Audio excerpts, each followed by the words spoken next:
Avatar: The Last Airbender isn't set to release until November of 2025, but because of the pricing of this product and the way it's going to be handled, we need to talk about this way in advance to give players as much information as we can before this set drops.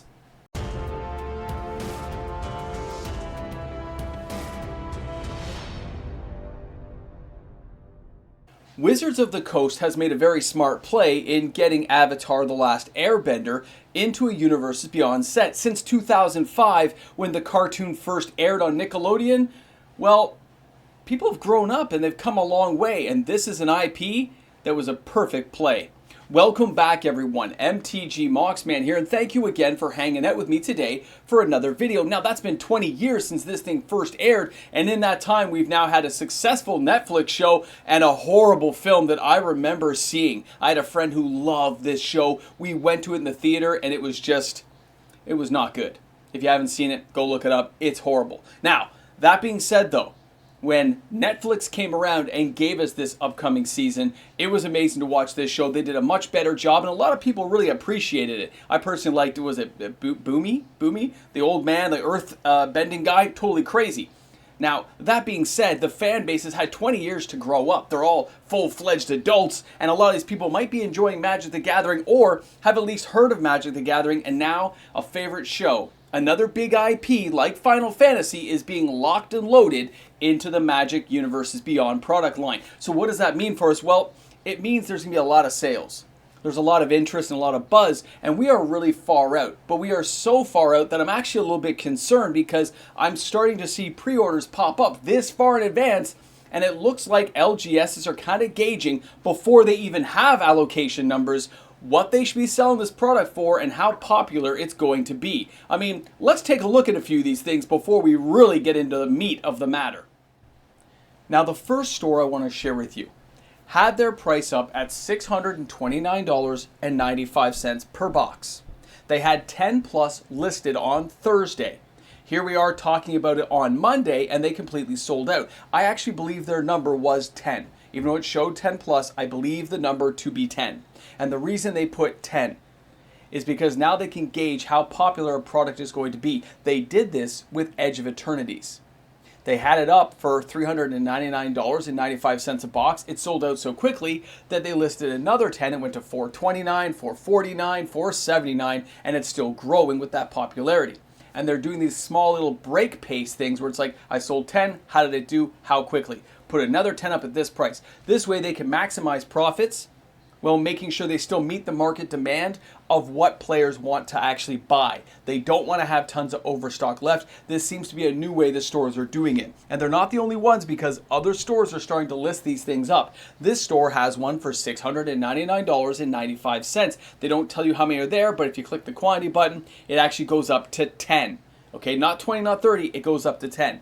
And if we keep looking at more and more of these, you'll see here's another store that has it for $7.99. These are Canadian prices I'm sharing with you right now. It says only one unit left. But guess what? They only had 6. So in this store's case, they had 6. They've sold this many. They're down to 1 box at this price range, which means that $629 was way too cheap because somebody's been buying these at $7.99, and that's where things are going to be going. We can see this price disparity between the two markets of what players are willing to spend, and depending on where you live and how desperate you want to be to get on the Avatar: Last Airbender. If we jump over to another store, you can see here $694.99, which is still a much better deal than what we just saw. But what you also can expect to see in the future is a lot of different pricing for this particular product line. We are so far out from launch on this one, and we still have Edge of Eternities to get, actually to the stores. We got to jump into Spider-Man, and it looks like a lot of these Universes Beyond products do have a large markup on the pricing because of the IP attachment. When you have the IP locked in, certain, royalties have to go back to these companies, certain contract things have to be met, and that means Wizards of the Coast has had to raise the prices on many of these products. When it's not an in-house IP, we are going to pay a lot more money. But we had Final Fantasy, which is amazing. Now we're going to have Spider-Man, and of course we've got Avatar: The Last Airbender. How are players going to be receiving these products when we get that far into the weeds and this far out from the product line? It's crazy to see the $694.99. I mean, that's around the price we paid for Final Fantasy. A lot of players will be accepting of that. But the other one we said was like 800 and change, and where's the prices going to go? And because of Final Fantasy, we're probably going to see a lot of players worried about that and try to get in early. But let's remember, we've only seen 2 of the cards. Here is Avatar Aang. That's a blue, a white, a green, and a red for a 4/4 legendary creature, human avatar ally. It says flying, firebending 2. We don't know what that mechanic is yet, but it's there. Whenever you waterbend, earthbend, firebend, or airbend, draw a card. Then if you've done all 4 in this turn, you get to transform the Avatar Aang. Okay, and then he becomes, of course, the really cool looking Aang, Master of Elements. 6/6 flying. Spells you cast cost 1 of each color less to cast, because it says white, blue, black, red, and green. Right, and at the beginning of each upkeep, you may transform Aang, Master of Elements. If you do, you gain 4 life, draw 4 cards, and put 4 +1/+1 counters on him. And he deals 4 damage to each opponent. It's kind of a cool card. I gotta admit, I'm excited to see where this thing goes. But when we look at these prices, there is a lot of players out there who did not get their hands on Final Fantasy collector boxes. Avatar: The Last Airbender, this show came out in 2005. It is now 2025. They've all grown up, which means those fans might be actually locked and loaded to want to buy a box. And after what they just saw and witnessed with Final Fantasy boxes, doubling over, tripling over in price for the collector boxes, they don't want to take a chance of missing out. That FOMO fear factor is in full effect, and your price memory of what just happened to Final Fantasy is in the forefront of most players' minds who would like to buy at least some of this product in the collector sphere, because they understand the play booster boxes are going to be around. We're going to have access to those for anyone.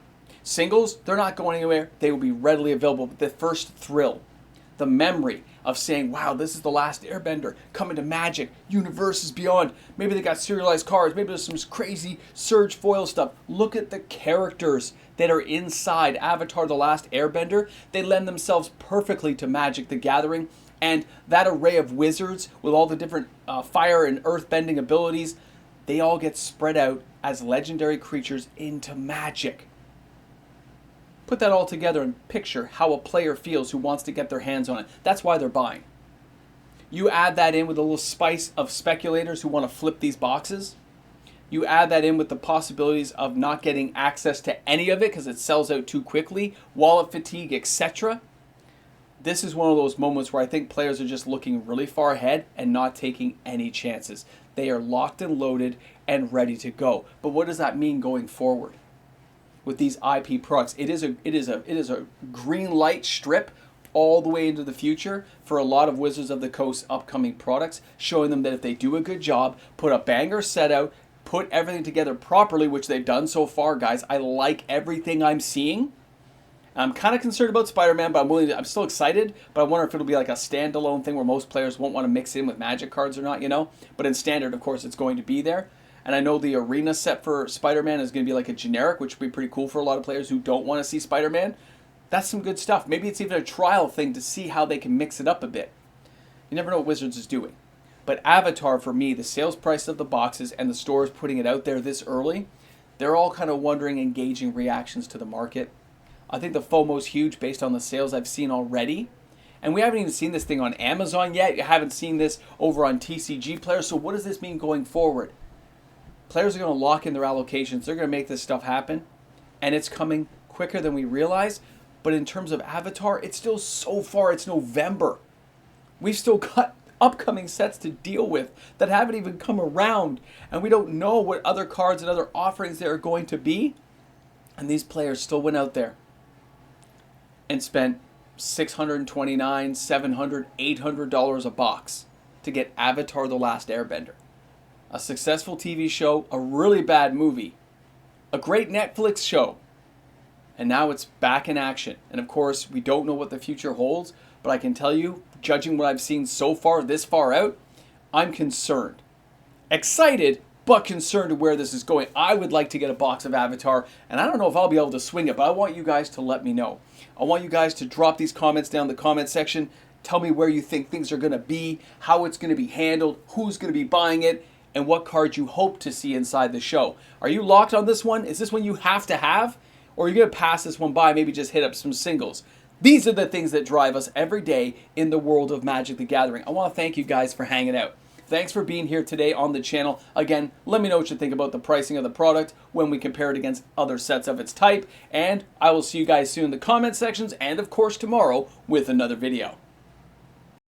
Hey guys, a big shout out and thank you. Thanks for stopping by the channel. Thanks for watching today's video. And of course, here at the end, we got to thank all of our patrons, our YouTube membership members, because without them, the channel doesn't exist. So thanks again for that support, guys. Awesome to see you here each and every day. And of course, Avatar, man, that is huge. I thought Spider-Man would be the next real thing. No, we're jumping in on Avatar. And some of the Spider-Man pricing I've seen, pretty scary. But we'll talk about that later in the week. Have a great one.